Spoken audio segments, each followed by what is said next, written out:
पिता और पुत्र और पवित्र आत्मा के नाम पर आमीन। हमारे पिता ईश्वर और प्रभु यीशु ख्रिस्त की कृपा तथा शांति आप लोगों के साथ हो और आपकी आत्मा के साथ।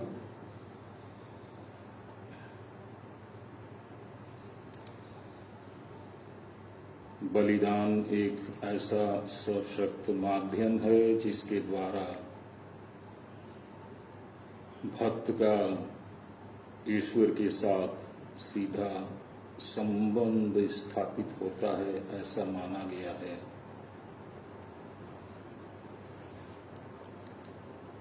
और इसका कुछ न कुछ प्रभाव निकलना अवश्यंभावी है। बिना प्रभाव ये रह नहीं सकता, बशर्ते इसको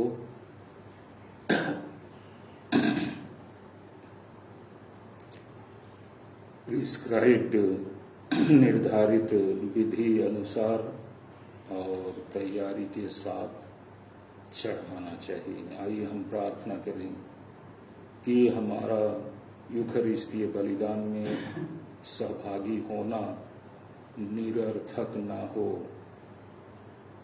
व्यर्थ ना हो, भावहीन ना हो, उद्देश्यहीन ना हो, लेकिन इसके माध्यम हम ईश्वर की छत्र छाया प्राप्त करें और बहुतायात उनके कृपादानों को प्राप्त कर हम अपने जीवन को सार्थक, सफल और भरा पूरा बना सकें।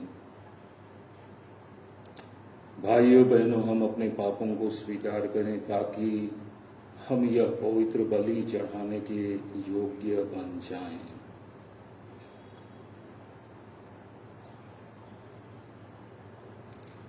हे भाइयों बहनों, मैं सर्वशक्तिमान ईश्वर और आप लोगों के सामने स्वीकार करता हूँ कि मैंने मन, वचन और कर्म से तथा अपना कर्तव्य पूरा न करने से, अपने कसूर से,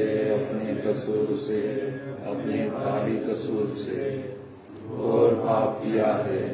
इसलिए मैं नित्य तुम्हारी धन्य से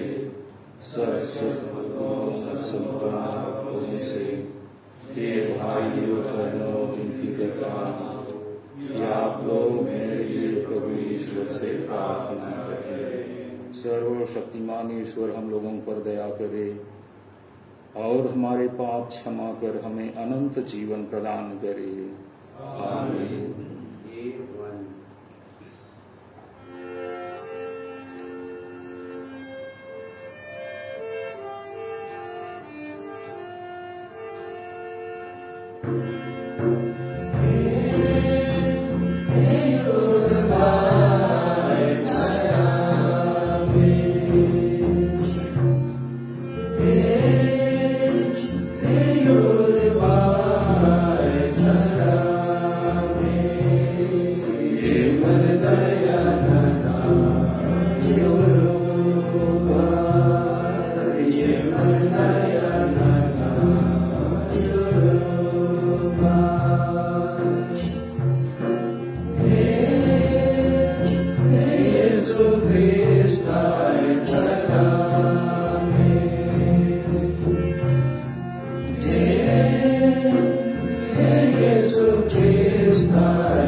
हम प्रार्थना करें।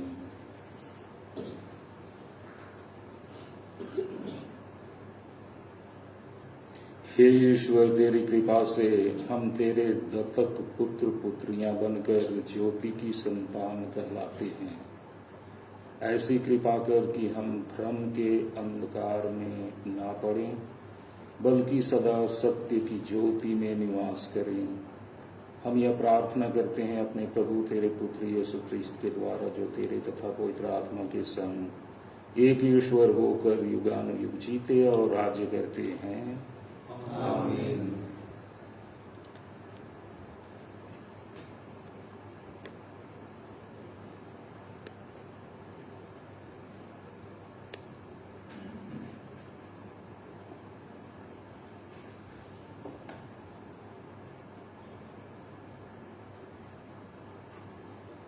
उत्पत्ति ग्रंथ से आज का पहला पाठ का मुख्य अंश है कुलपति इब्राहिम का बलिदान। ईश्वर ने इब्राहिम की परीक्षा ली। उसने उससे कहा, इब्राहिम इब्राहिम। इब्राहिम ने उत्तर दिया, प्रस्तुत हूं। ईश्वर ने कहा, अपने पुत्र को, अपने इकलौते को, परमप्रिय इसहाक को ले जाकर मोरिया देश जाओ। वहां जिस पहाड़ पर मैं तुम्हें बताऊंगा उसे बलि चढ़ा देना। इब्राहिम बड़े सवेरे उठा। उसने अपने गधे पर जीन बांधकर 2 नौकरों और अपने पुत्र इसहाक को बुला भेजा। उसने होम बलि के लिए लकड़ी तैयार कर ली और उस जगह के लिए प्रस्थान किया जिसे ईश्वर ने बताया था। तीसरे दिन इब्राहिम ने आंखें ऊपर उठाई और उस जगह को दूर से देखा।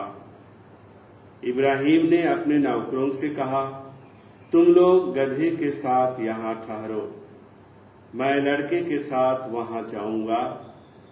आराधना करने के बाद हम तुम्हारे पास लौट आएंगे। इब्राहिम ने होम बलि की लकड़ी अपने पुत्र इसहाक पर लाद दी। उसने स्वयं आग और छुरा हाथ में ले लिया और दोनों साथ साथ चल दिए। इसहाक ने अपने पिता इब्राहिम से कहा, पिताजी।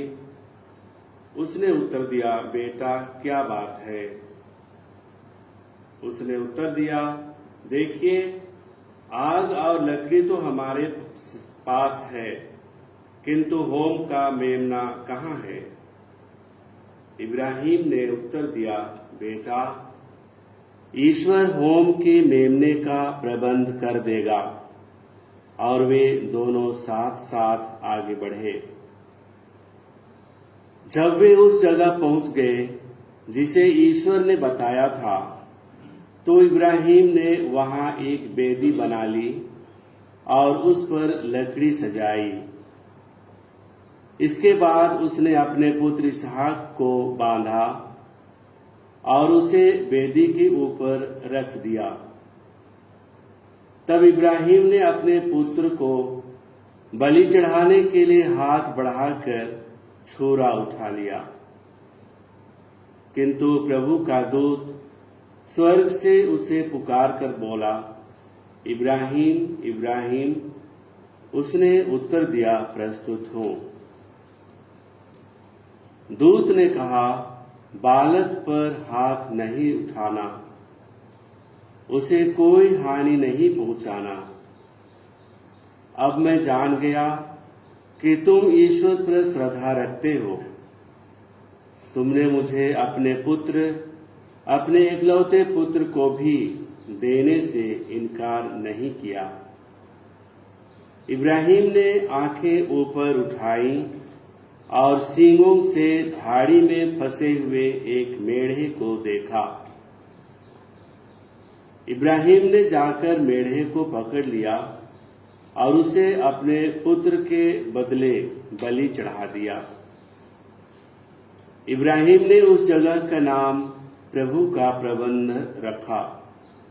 इसलिए लोग आज कहते हैं, प्रभु पर्वत पर प्रबंध करता है।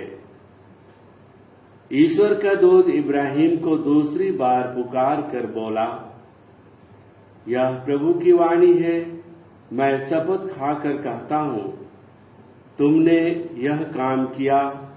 तुमने मुझे अपने इकलौते पुत्र को भी देने से इनकार नहीं किया।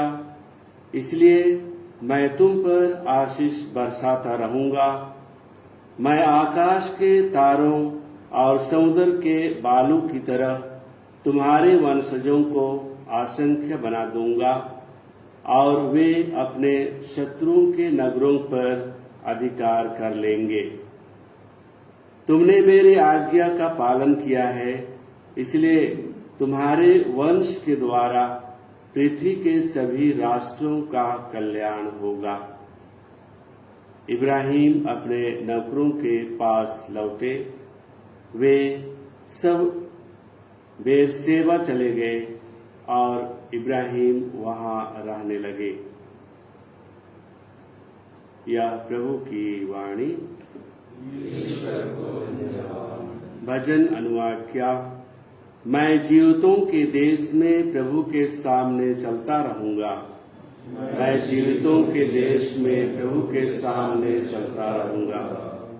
मेरे हृदय में ईश्वर के प्रति प्रेम उमड़ पड़ा, क्योंकि उसने मेरी पुकार सुनी। जिस दिन मैंने उसकी दुहाई दी, उसने मेरी प्रार्थना पर ध्यान दिया। मैं जीवितों के देश में प्रभु के सामने चलता रहूंगा। मैं जीवितों के देश में प्रभु के सामने चलता रहूंगा। मैं मृत्यु के बंधनों से जकड़ा हुआ और अधोलोक के फंदों में फंसा हुआ था। मैं शोक और संकट से घिरा हुआ था। तब मैंने प्रभु का नाम लेकर पुकारा, हे प्रभु, मुझे बचाने की कृपा कर। मैं जीवितों के देश में प्रभु के सामने चलता रहूंगा। मैं जीवितों के देश में प्रभु के सामने चलता रहूंगा। प्रभु न्यायी और दयालु है। हमारा ईश्वर करुणामय है। प्रभु दरिद्रों की रक्षा करता है। मैं निसहाय हो गया था और उसने मुझे बचा लिया। मैं जीवितों के देश में प्रभु के सामने चलता रहूंगा। मैं जीवितों के देश में प्रभु के सामने चलता रहूंगा। उसने मुझे मृत्यु से बचा लिया। उसने मेरे आंसू पोंछ डाले और मेरे पैरों को फिसलने नहीं दिया। मैं जीवितों के देश में प्रभु के सामने चलता रहूंगा। मैं जीवितों के देश में प्रभु के सामने चलता रहूंगा। जय घोष, हालेलुया। ईश्वर ने मसीह के द्वारा अपने से संसार का मेल कराया और उस मेल मिलाप का सेवा कार्य हमें सौंपा है। हालेलुया। प्रभु आप लोगों के साथ हो। संत मती के अनुसार पवित्र सुसमाचार।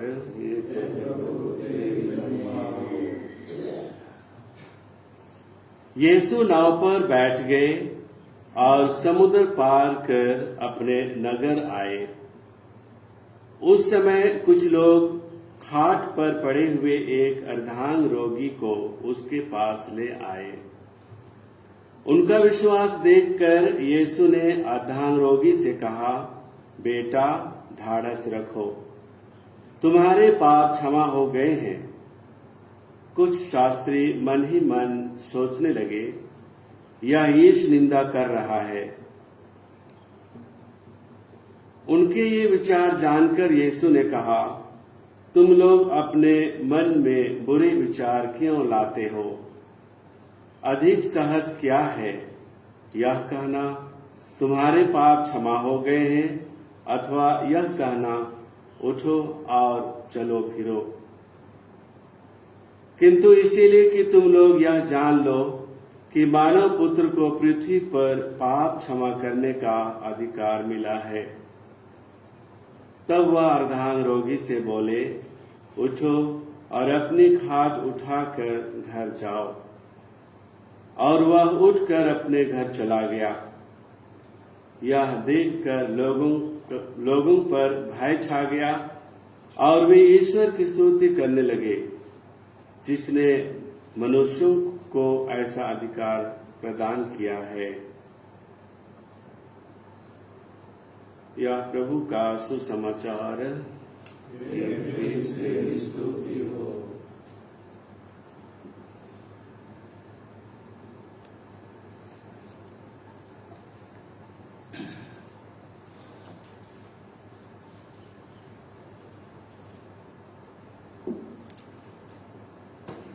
आदरणीय बिशप स्वामी, पुरोहित भाइयों, धर्म बंधुओं, धर्म बहनें, माता पिता, भाइयों एवं बहनों,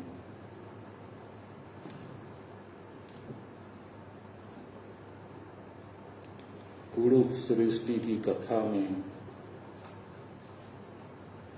एक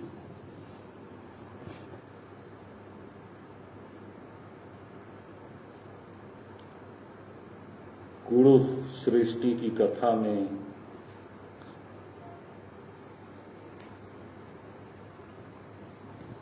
एक ऐसा संदर्भ है जब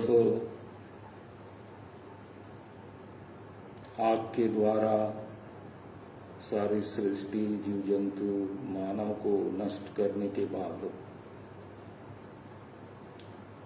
ईश्वर बिल्कुल धर्मेश, बिल्कुल मानहूस पड़े हुए हैं।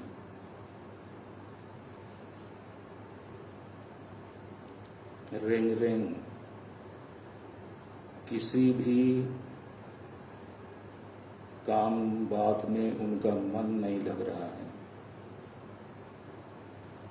बहुत उदास।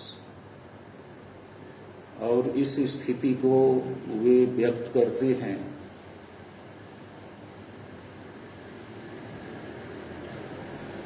दाना मल खखर आली कूल कीड़ा थी खेआ लगदन। दाना मल खखर आली कूल कीड़ा थी खेआ लगदन। कई लोग इसे समझ नहीं पाते हैं कि ईश्वर द्वारा ये बात क्यों कही गई है, कूल कीड़ा थी खेआ लगदन।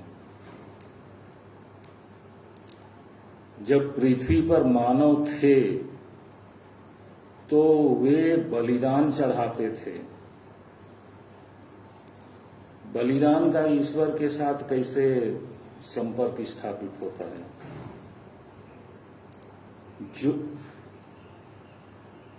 जो हवन किया जाता है, जो भस्म किया जाता है, वो सीधे जो मेन इंग्रेडिएंट्स हैं,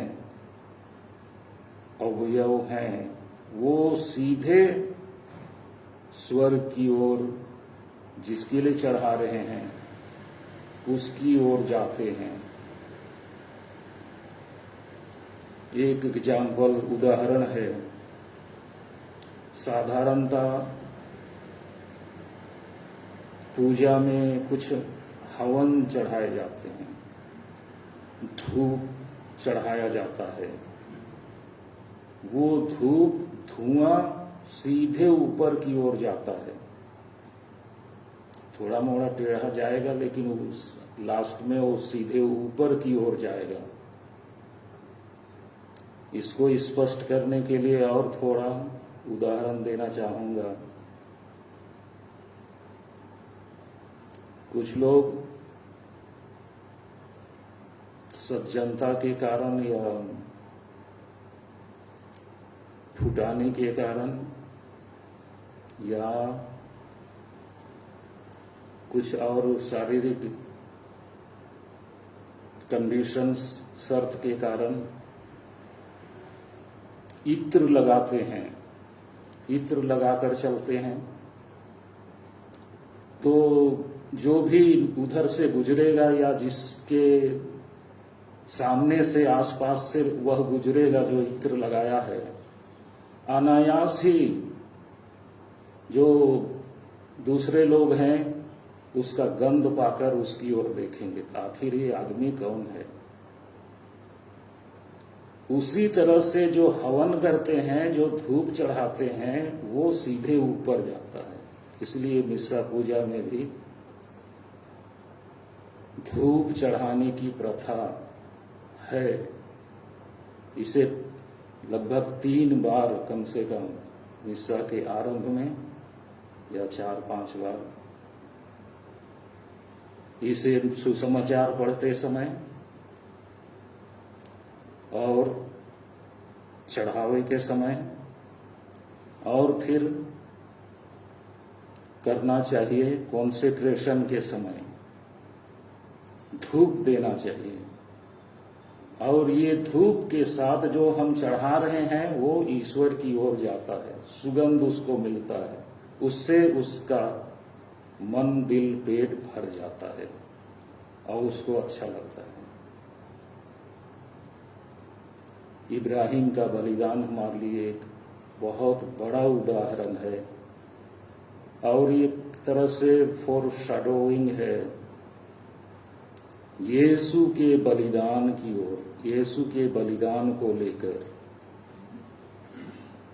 इब्राहिम के बलिदान से ईश्वर प्रसन्न हुए और यीशु के बलिदान द्वारा ईश्वर अति प्रसन्न हुए और उसमें जो उद्देश्य, मतलब चढ़ाया गया है मानव की मुक्ति, वो पूरी होती है, बलिदान सार्थक होता है।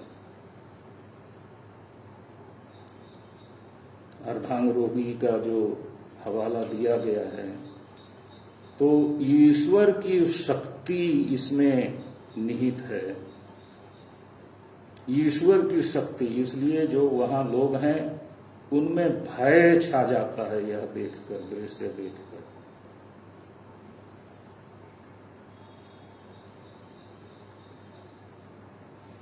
पवित्र आत्मा के 7 वरदानों में एक है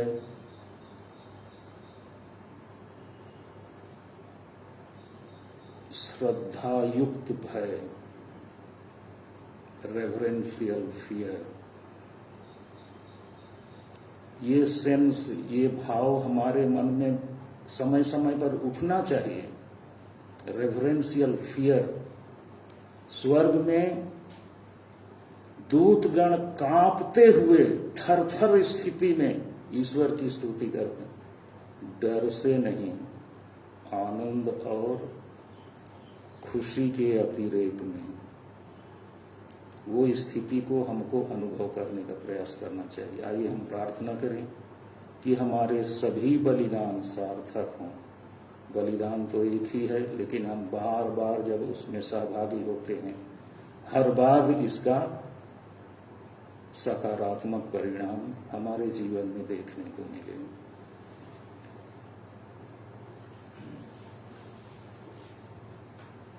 ये 37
भाइयों बहनों, प्रार्थना कीजिए कि सर्वशक्तिमान ईश्वर मेरा और आप लोगों का यह बलिदान स्वीकार करे।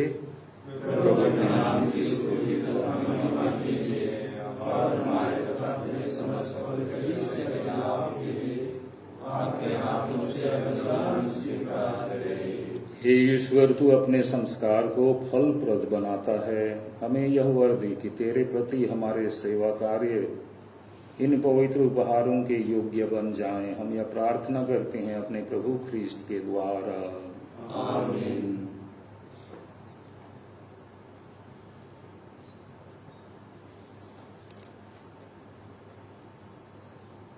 प्रभु आप लोगों के साथ हो और आपकी आत्मा के साथ। प्रभु में मन लगाइए। हम प्रभु में मन लगाए हुए हम अपने प्रभु ईश्वर को धन्यवाद दें। हे प्रभु, पवित्र पिता, सर्वशक्तिमान और शाश्वत ईश्वर, यह वास्तव में उचित और न्याय संगत है। हमारा कर्तव्य तथा कल्याण है कि हम सदा और सर्वत्र अपने प्रभु ख्रीस्त के द्वारा तुझे धन्यवाद दें। हम प्रेम पूर्वक इनकी मृत्यु का समारोह मनाते, जीवंत विश्वास के साथ इनके पुनरुत्थान की घोषणा करते और दृढ़ भरोसे के साथ इनके महिमा में आगमन की बाट जोहते हैं।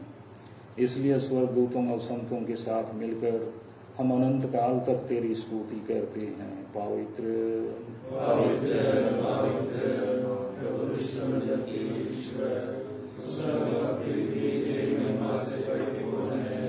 सर्वोच्च स्वर्ग में होशाना, धन्य वे जो प्रभु के नाम पर आते हैं। सर्वोच्च स्वर्ग में होशाना।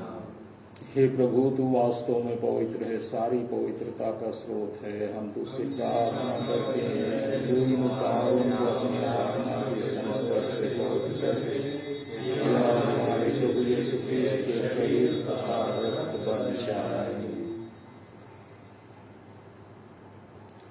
जब वे स्वेच्छा से मृत्यु के लिए सौंपे गए, उन्होंने रोटी ली, तुझे धन्यवाद दिया और रोटी तोड़कर उसे अपने शिष्यों को देते हुए कहा, तुम सब इसे लो और इसमें से खाओ, क्योंकि यह मेरा शरीर है जो तुम्हारे लिए बलि चढ़ाया जाएगा।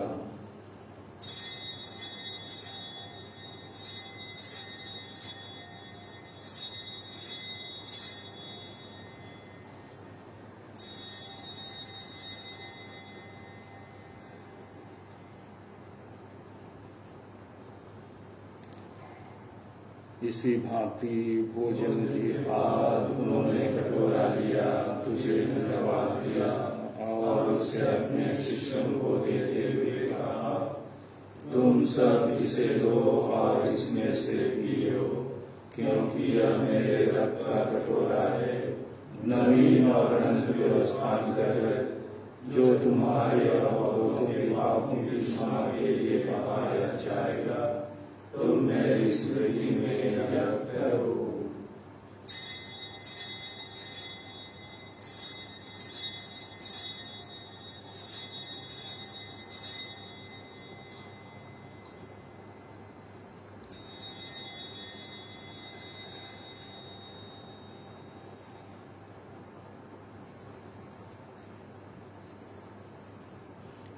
विश्वास का रहस्य। श्री प्रभु, हम तेरी मृत्यु और उत्थान की घोषणा तेरे मुखारमंगल करते रहेंगे। इसलिए हे प्रभु, हम ख्रीस्त की मृत्यु और उत्थान की स्मृति में तुझे जीवन की रोटी और मुक्ति का कटोरा चढ़ाते हैं। हम तुझे धन्यवाद देते हैं कि तूने हमें अपने सम्मुख उपस्थित होने और अपनी सेवा करने का सौभाग्य प्रदान किया है। हमारा नम्र निवेदन है कि हम सब ख्रीस्त का शरीर और रक्त ग्रहण करके पवित्र आत्मा के द्वारा एकता के सूत्र में बंधे रहें। हे प्रभु, हमारे संत पिता फ्रांसिस, हमारे धर्माध्यक्ष पतरस मिंज और सभी याजकों के साथ विश्व भर में फैले अपने कलीसिया की सुधि ले तथा इसे प्रेम में सिद्ध बना दे। हमारे उन भाई बहनों की भी सुधि ले जो पुनरुत्थान की आशा में परलोक सिधार चुके हैं, उन्हें और सभी मृतकों को अपने दर्शन का सौभाग्य प्रदान कर हम सब पर दया दृष्टि डाल कि हम भी अनंत जीवन के सहभागी बने और ईश्वर की माता धन्य कुंवारी मरियम, उनके वर धन्य योसेफ, धन्य प्रेरितों तथा सब संतों के साथ जो युग युग में तेरे प्रति विश्वस्त बने रहे, तेरी स्तुति और महिमा कर सके, तेरे पुत्र यीशु ख्रीस्त के द्वारा।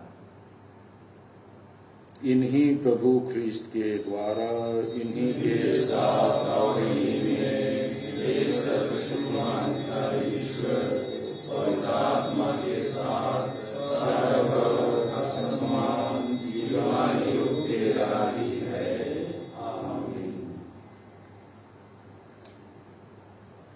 हम सब मिलकर पिता ईश्वर से प्रार्थना करें जैसे प्रभु यीशु ने हमें सिखाया है।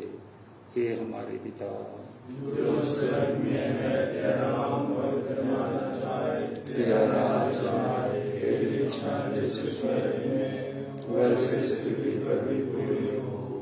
हमारा प्रतिदिन का आहार आज हमें मिले और हमारे अपराध हमें क्षमा कर, जैसे हम भी अपने अपराधियों को क्षमा करते हैं, और हमें परीक्षा में न डाल, परंतु बुराई से बचा। हे प्रभु, हम तुझसे प्रार्थना करते हैं, सभी बुराइयों से हमें बचा और इस जीवन में हमें कृपा पूर्वक शांति प्रदान कर।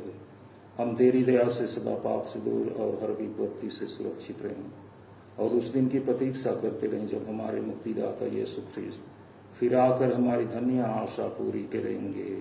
क्योंकि तेरा राज्य, तेरा सामर्थ्य और तेरी महिमा अनंत काल तक बनी रहती है। हे प्रभु यीशु ख्रीस्त, तूने अपने प्रेरितों से कहा है, मैं तुम्हारे लिए शांति छोड़ जाता हूँ, अपनी शांति तुम्हें प्रदान करता हूँ। तू हमारे पापों पर नहीं, अपनी कलीसिया के विश्वास पर दृष्टि डाल और कृपा पूर्वक उसे शांति तथा एकता प्रदान कर। तू युगानुयुग जीता और राज्य करता है। आमीन। प्रभु की वो शांति सदा आप लोगों के साथ हो और आपकी आत्मा के साथ। परस्पर शांति अभिवादन कीजिए।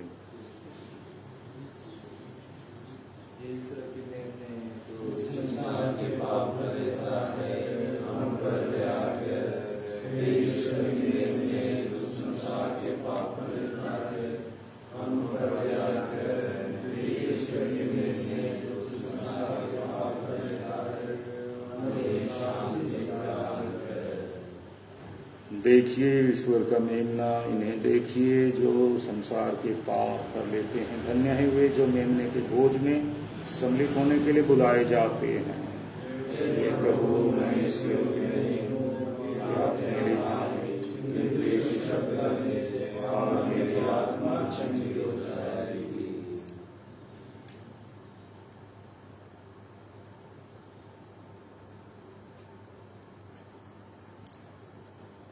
F46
Amen.